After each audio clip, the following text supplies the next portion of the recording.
What's going on, guys? Welcome to Let's Talk Nerd. In this video, we're going to be talking about the Corsair HS70 wireless headset from Corsair. They are a computer company. They also do peripherals. So I've used this headset for a little over a year and a half now. So I wanted to do a review video. That's about how long it takes me to get the motivation to make a review video on a product that I've been using. I'm going to give you the feature set like always, and we're going to talk about how I feel about it, and then you, the buyer, the viewer, the consumer, can make an informed decision on whether or not you should get this headset or not, and use my affiliate link to make me some money. So, without further ado, let's get into the video. Cue that boop-a-doop. Boop-a-doop. Alright guys, so as you can see, I'm now modeling the headset. It looks exceptional on my beautiful head. So let's talk about the features that this headset has to offer. I'm going to list them off and then we'll go into more detail as we progress through the video. Alright, so this is a wireless headset, of course, boasting ranges of up to 40 feet, utilizing the 2.4 gigahertz frequency. You'll be using a USB dongle plugged into your computer to do that wireless connectivity. This is not a Bluetooth headset, and you cannot use an auxiliary cable to get the sound from it. It does have a battery life of 16 hours on a single charge, which is fairly accurate. It is compatible with only the PS4 or your computer. It is not compatible with the Xbox One or Nintendo Switch. As far as sound quality goes, it does offer 7.1 surround sound with 50mm speaker drivers. The surround sound will only be available when you're using the PC along with the IQ software that you'll have to download from Corsair. We'll go into more on the IQ software later on in the video. As far as the PS4 goes, you'll only be able to utilize the stereo functionality. It does come along with a detachable mic that offers fairly good sound when speaking through it. It's Discord certified, and we'll do a microphone test later on in the video as well. It has plush memory foam padding on the ear cups as well as the headband, and the band itself is adjustable. It does have a volume control on the headset itself on the left ear cup along with a mute button. There are two versions of this headset. The V1, which is shown in this video, it is actually phased out now. I bought this back in 2019. Since then, it has come out with a version 2 Pro headset version. There's actually no difference between the two headset versions. I guess time has gone on, and to bring it back into the market, they just put Pro and a V2 on it to make it sound like it did something different, but there's actually no difference as far as functionality. There are two color options for the HS70. On the left here, as you see, there is the carbon black, which is what I have. And on the right is the special edition, which is more of a tan coloration on the band and on the outside of the speaker cups. All right, guys, so I am now done reading off the feature sets that I found on the Amazon product page. So now let's get into the actual review part of this headset review. All right, so let's first talk about comfortability of the headset. As we talked about in the features, it has plush, that's right, not hard or any other type of memory foam. It's plush memory foam padding on the ear cups as well as the band here. So honestly, I think it is probably the most comfortable headset that I've ever used. It's very soft on my ears. When I'm wearing it, I can wear it for hours at a time and it actually not cause any pain. So I have these Logitech G933s that I had previously, and as you can see, the ear cups are actually a lot bigger on the Logitech, but they are very hard. And like when I used to wear these, because that's the headset that I used before this, it usually hurt my ears after about an hour or two of use. These I've done, 3 or 4 5-hour gaming sessions, and like they not bother me at all. Like they just feel good throughout the entire thing. So after a year and a half, they've held up. I don't have really any tear or wear on the leather at all. I mean, they've held up pretty good. So comfortability wise, I think they're great. They are adjustable if you have a larger head, about 1.5 inches more of clearance here. I would say that if you have a very large head, these probably would not be very comfortable for you guys. I think these are more for smaller heads, kind of similar to mine. I'm not saying I have a small head. Maybe you guys think I have a big head. I don't really know what kind of head I have. I think I just have like an average size head. So I would say for the average wearer, these are probably just fine. They're probably going to be comfortable for you. I think that's probably the shining point of this headset is the comfortability of it. One of the big pain points on this headset is having to use the IQ software from Corsair to be able to utilize the 7.1 surround sound. The software itself looks fine. There's some functionality here that's nice to have.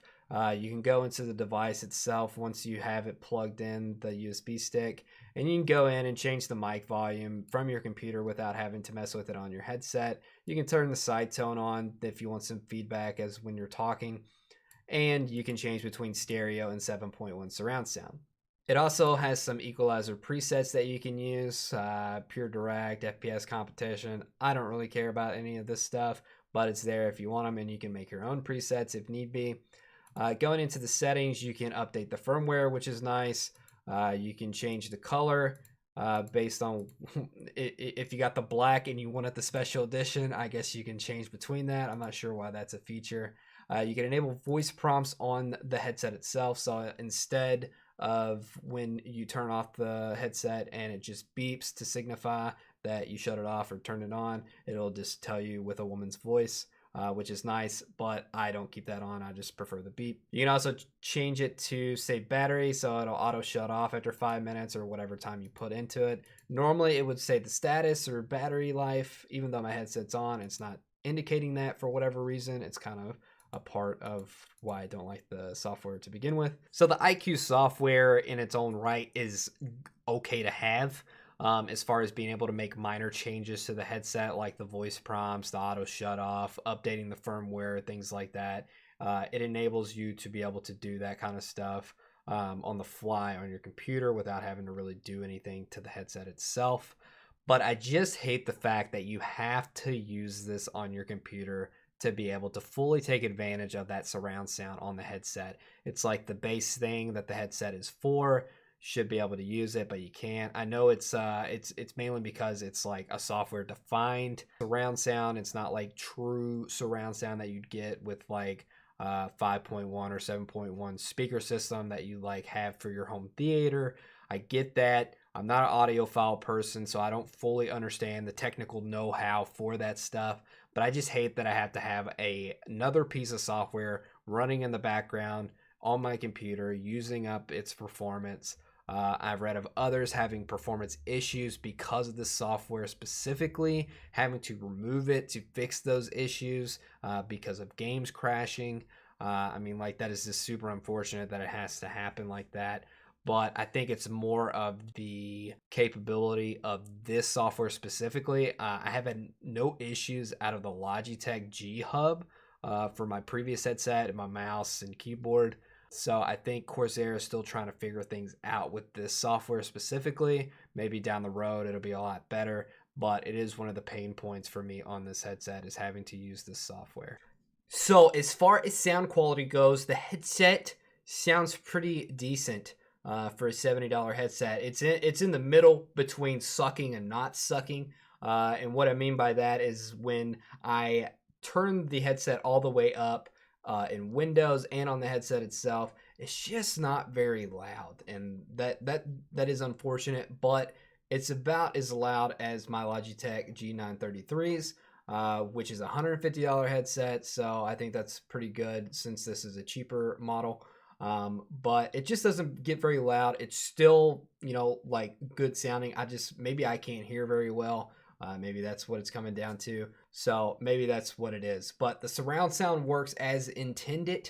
You can hear things from your right, left, back, front, and be able to discern where it's coming from at any and all times. So that's always nice, especially like in games like Call of Duty. You can hear gunshots coming from a certain direction, and you can run towards that area, and you can hear footsteps behind you, things like that. And it's also just super nice when you're playing open world games like Skyrim or Witcher, being able to take in the full sound of those games. It's always super nice. So we've talked about the sound quality. Let's talk about the microphone on the headset. The headset comes with a detachable microphone that you'll plug on the left ear cup into the port. And you can move it around. It's very flexible. It's all good like that. So I'm going to play a clip of me utilizing the headset mic, and you should be able to tell the difference between the sound between the Blue Yeti that I've been using the entire time of this video and the headset mic itself. Okay, so we're gonna test the microphone on the Corsair HS70 headset mic. You can see right here, right? So you can move it around, get it at appropriate length from your face. Don't eat it. People don't like this. You want to probably right about here. I think that's a good distance. And so I'm just talking, just having a conversation with my viewers on Let's Talk Nerd. So I think the mic is checked now. Should have been able to tell the difference between that headset mic and the Blue Yeti that I'm using right now. With the headset mic, it's a little bit grainy, but it's very clear in what you are saying. The graininess is just, I think, contributed to just it being a headset mic. They use a different kind of technology with that stuff, but it's pretty on par with other headset mics that I've used. But I will say it's a lot clearer when you're talking. But you're always going to get a better quality sound when you're talking on a standalone microphone like a Blue Yeti because it's a dedicated peripheral for that. But having a headset mic and having it be detachable, that is a super big plus for this headset, and I think it's something that every modern day headset should have, especially when you're paying $50 plus. So points for being detachable, I like that. It's good crystal clear sound when you're talking through it, and your boys are going to be able to hear it. It's also Discord certified, whatever that means. Apparently Discord is going out and testing microphones and giving their certification for approval now. So that's pretty cool if you're a big Discord person. As far as the microphone goes, I think it's perfect for those of you that don't want to use a standalone microphone or are using this on the PS4. So let's wrap this up, right? Because we're pushing that 15-minute mark. So let's quickly recap pros and cons of this headset. First and foremost, it is a very comfortable headset. It is easily the most comfortable headset I've ever owned with its memory foam padding, plush memory foam padding. It's not the hard memory foam padding, it's the plush memory foam padding. It's just very comfortable, feels good, doesn't hurt my ears like a lot of headsets will. So definitely a 4 out of 5 as far as comfortability goes on this headset. The next pro I will say is the sound quality. In giving you the 7.1 surround sound, it's always super nice and something that you absolutely need to have if you're going to be spending $50 or more on a headset. So the 7.1 surround sound sounds good. It gives you that immersive feel like we talked about. But I'll also say that the sound quality is also a con, mainly because it doesn't get very loud. It's very low sounding. It's not noise canceling, so I will give that as a con on it as well. So it gives you that 7.1 surround sound, but it's not a very loud headset. So it's just, what do you want more? I don't know. The other big thing is the detachable microphone. I think that should always be considered whenever you're getting a headset that's above $50. I think it's just a lot better to have a detachable microphone. If you don't want to use it, it's not in your face, getting in your way. It would be nicer if it was just like a flip up microphone instead of like actually being attached, because I have to like lay this somewhere and then you can lose it and everything like that.